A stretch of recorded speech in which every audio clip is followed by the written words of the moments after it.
હવે સમાચાર વિસ્તારથી જોઈએ। વડોદરામાં સતત ત્રીજી વખત પાણી ભરાતા લોકોમાં આક્રોશ જોવા મળી રહ્યો છે। સોમા તળાવ વિસ્તારમાં વરસાદી પાણી હજુ સુધી નથી ઓસર્યા। વરસાદના પાણી ઘરમાં ઘૂસી રહેતા ભારે હાલાકી પડી રહી છે। 3 દિવસ સુધી ગૃહિણીઓને આ હાલાકી વેઠવી પડે છે।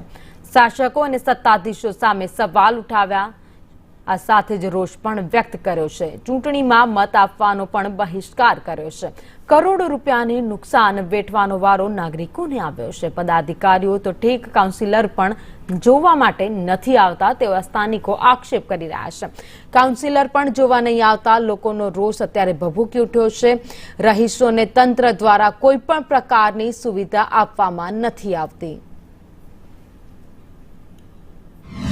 તંત્ર જાગતું નથી અને આ અમારે રૂટીન થઈ ગયું છે। થોડું બી પાણી વરસાદ પડે એટલે પાણી ભરાય જાય। આ વરસાદી પાણીનો પ્રશ્ન છે એટલે ત્વરિત પ્રાયોરિટી પર આને સોલ્યુશન કરવા તંત્રને જાણ કરવામાં આવે છે। સત્તાવાળા ખાલી વોટ લેવા માટે જ આવે છે, બાકી પછી કોઈ જોવા આવતા નથી। કંઈ પણ પ્રોબ્લેમ હોય તો ત્યારે કોઈ સોલ્વ કરવા આવતા નથી।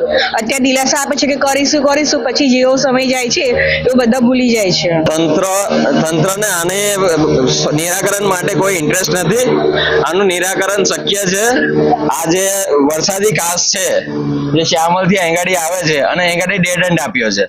વરસાદી કાસ્ટને ડેડ એન્ડ આપ્યો છે એટલે આગળ પાણી નીકળતું જ નથી અને વરસાદ અને પાણી અહીંગાડી ભરાઈ રહે છે।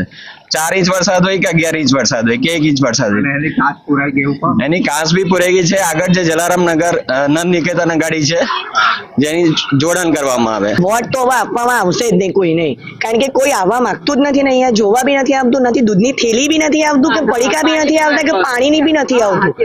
મેઇન વસ્તુ એ છે કે પાણીનો નિકાલ જોઈએ આપણે।